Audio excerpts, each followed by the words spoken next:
nga imaw ay mag-utang itondo sa IMF World Bank hayrong pumulo yung Pilipinhon.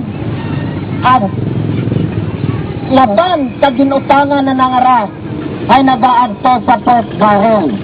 Ang rundaya nga utang pumuloyo rong nagatuson sa pagbayad. Ngani rong tagsa sa pumuloyo ay may utang nga tag 23 mil kada isa nga ginabayaran sa IMF World Bank.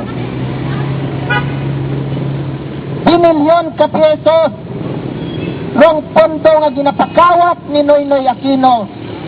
Apang rong pondo ni Noynoy Aquino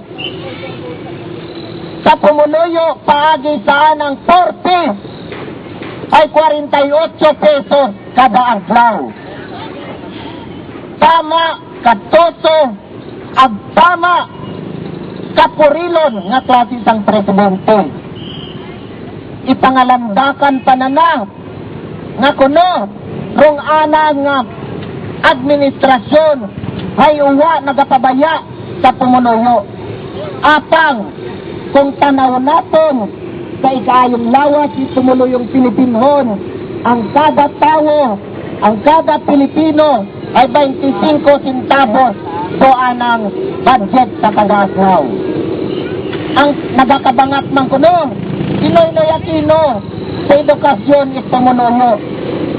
Ngani wala labot ko anang K+12 Himaway nagtalana, 80 pesos kada estudyante kada adlaw bilang budget na ng edukasyon.